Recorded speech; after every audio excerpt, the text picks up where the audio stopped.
Okay, so this is the xOoterPod. I've got, I want to try to figure out how to mount the motor in this thing. So I happen to have a motor, which makes it easier. And I'm going to put the motor, I like to get the motor in roughly the right plane. That seems pretty good. I want to get it straight. Okay, so that's pretty good. Now I'm getting a nice straight line here. I'm sighting down from the top. It's resting pretty straight. I could prop that up with 2x4s or something, or blocks of wood if I needed to. But it kind of gets me the right location. Had this at one point set up as a brace. And the only other trick is to put a scale in here somewhere. So I'd like to move this back so it's closer to the actual part. And that's going to be in my way. So maybe I could go horizontal. You just prop that. I'll prop that sucker up there. Move it back a little bit.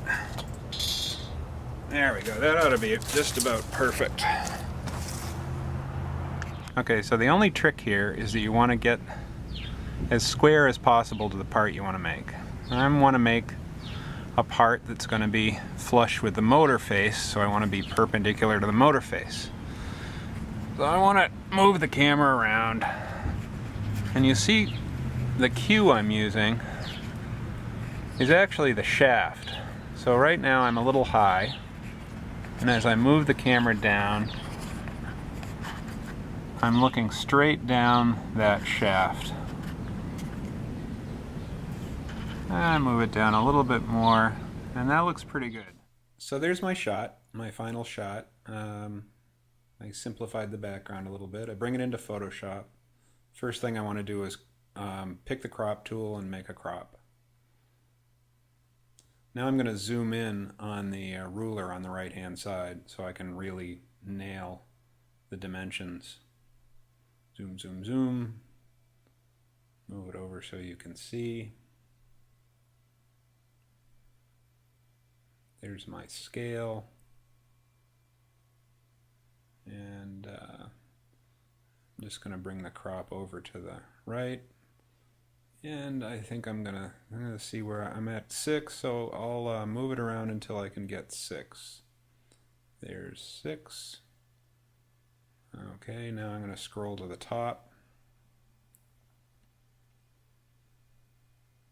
Go up, there's 18 right there, so that's convenient. Try to hit 18. I'd like to straighten it a little bit. So I got to make sure that when I straighten it I don't lose the 6 again.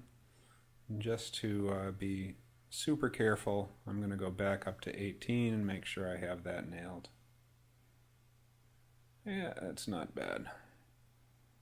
So at that point I hit the crop and crop my image and zoom down.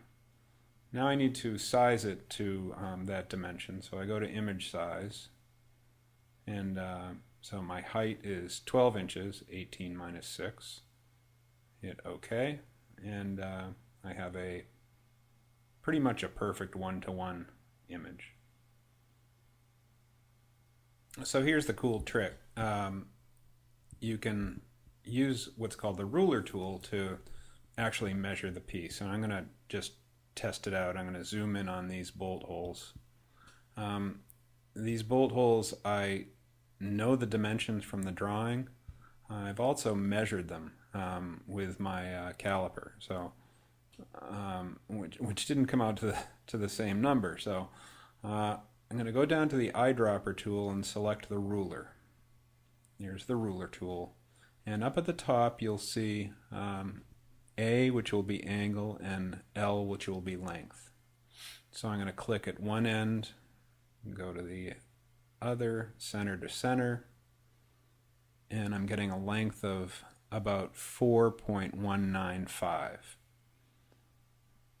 And you can move it around and sort of get it where you need it. It's kind of hard to estimate the center, but now it's reading 4.191. So the measurement that I did with the caliper, I got 4.186, I believe. The measurement shown on the drawing is 4.18999, so essentially 4.9. And so actually the Photoshop measurement was more precise than measuring it with the caliper.